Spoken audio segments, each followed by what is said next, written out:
Asalaamu calaykum waraxmatullaahi wabarakaatu. Kusoo dhawaaw Asma Cooking Care channelka cunto karinta iyo nadaafadda.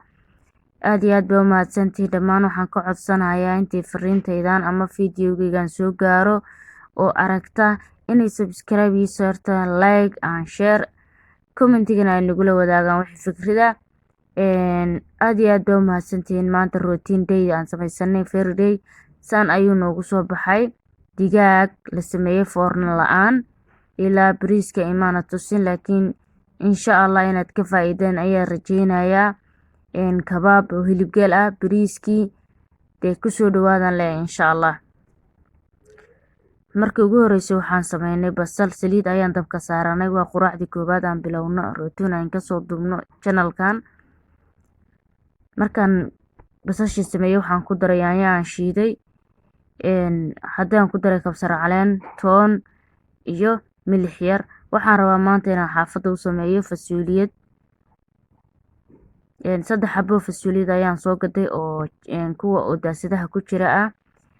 biyaha ayaan ka miiraya, waan dhaqayaa. Kadibna marka basasha ay jilcado waxaan ku darayaa yaanyada markaan ku darana waxaan ku darayaa 3 xabo oo fasuuliyada, milixdeeda, kabsar caleenteeda, toonteeda in yar oo filfil ah. Waa routine-ka maanta.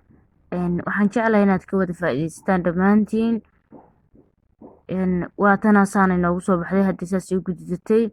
kalarka quruxda badan ayay noogu soo baxday. wax shiishiidii wax kala toona midna kumaana darin.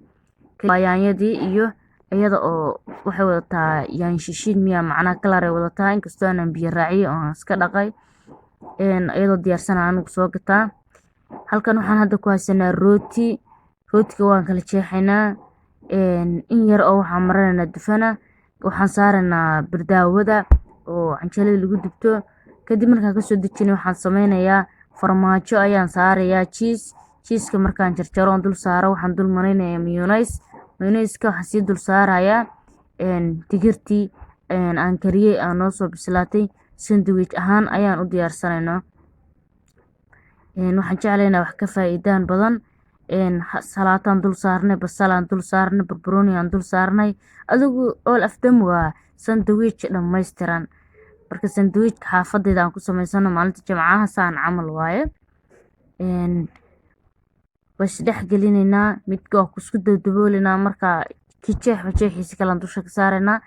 waxaan dul saarnaa birta si ay u kululaadaan oo maxaan ku rahdaay ay firinayso noqdaan. marka maasha Allah waa tan asaan ayuu noogu soo baxay. wuu isku milmay alaabtii kala arag bisbaas yaraan dusha kaga darnay dee waa isku gogooso.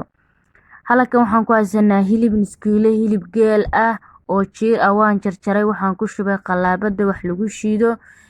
haddaan qalaabada ku shubay waxaan ku daray basbaas, 5 xabo basbaas, kabsar caleen, toon waan isku shiiday. haddana sidan ayuu noogu soo baxay markaan shiidnay. saliid yar ayaan dusha kaga darnay oo sunflower tan cuntada lagu karsado. basal yar ku jirto, salaato yar ku jirto, basbaas ku jiro, filfil ku jirto. waa isku xashaynaa. waxaan rabnaa inaan kabaab ka sameyno. halkan waxaan ku haysanaa digaag 1 xabo dhammaystiran oo digaaga oo jiirka ah oo lafta lahayn. bacdana waxaa noogu jira 1 xabo oo digaag oo dhammaystiran. waatana waxaan jeclahay inaan kala jeexno digaaga si aanu gudaheeda wax marino oo 2 xabo uga dhigno, sababtoo waxaan ku dubaynaa bahasha birta oo cayshka iyo waxaas lagu dubo ayaan ku dubaynaa. marka waa kala gooyay qaabkan ayay u egtahay dhexdeeda markii saa loo kala jaro. halkan waxaan ku shubay bur, in yar oo xawaajiya, xabado kuna, in yar oo filfila, in yar oo milixa, saliid yar ayaan sunflower ayaan ku daray. waan isku xashay liin dhanaan dusha kaga daray, wax biyo kumaana darin.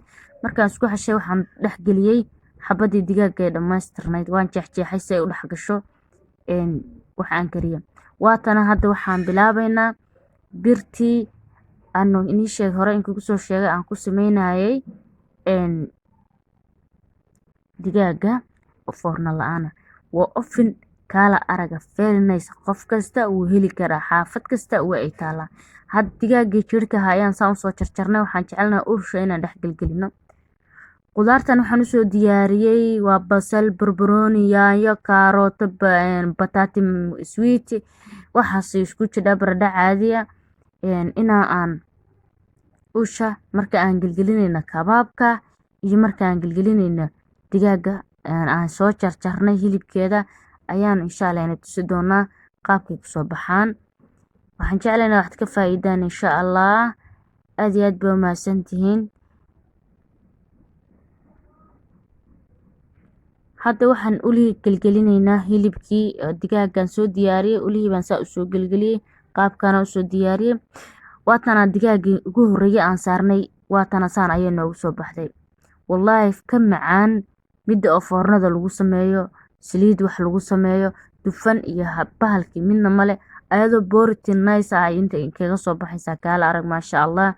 Qof walbana waxay heli karaa, qof kasta oo dumar wuxuu heli karaa inuu birtaan isku haysto iyo dhuxul isku soo gato iyo gargiraha maasha Allah. Waatana tii hadda ulaha saan waxaan maleynayaa meelaha Hindida iyo waxaas ka fiirsataanin meelaha maqaaxiyaha xataa waa ka soo gatataan iyadoo saan loo sameynayo maasha Allah. Waatana very nice. Waatana qadadeena hadda saanan kusoo diyaarinay bariiska inaan tusin markaan karinayay waan kariyay. waan soo diriyay qadadii jamcaha martiba maanta noo joogtay maasha Allah. waanu qadaynaynaa nala qadeeya insha Allah. like ha naga ilaawina, please subscribe ka naga ilaawina, la dhiirigeliya. wayna sugaya waxaan intaas usoo dadaalaya waxa waaye adinka waaye. waan jeclahay cunto qurux badan, adinkuna waa jeceshiin inaad samaysataan. marka qof walba oo waxaan ku dhiirigelinayaa gabar walba oo xaaji leh oo la qabo ama dad martiya inay u imaanayaan oo kale inay iska dhisto. ma ahan inaad dhahdi foorno ma haysto, oven ma lihi. saanaad ku samaysan kartaa dhib yari saan oo iska fud easy wallaahi iska samaysan kartaa gurigaaga. sharaf kaal aragaan ku dhahay, adigana cunto sharaf la cunaysa, dadka ku imaan sharaf cunto sharaf la cunaya, xaajigaagana sidoo kale. marka gabdhaha kalena waxaan ku dhiirigelinayaa oo aan ayaga guryaha weli samaysanin in ay isku sii dayaan intaysan guri tegin hooygooda, intaysan tegin aysan guursan guriga hooyada joogaan inay isku sii dhiirigeliyaan waxyaabo badan inay sameeyaan cuntada. kabaabka hilibka waaye kan in maan tusin baa u malaynay markaan sameynayay am sorry. qof walba kabaab wuu yaqaanaa, hore ayaanu soo geliyey. qofkii u baahan kabaab qaabka loo sameeyo channelkay gadaal raac. marka please and share comment baa ina leeyahay fikrado wanaagsan aan ka sugayay.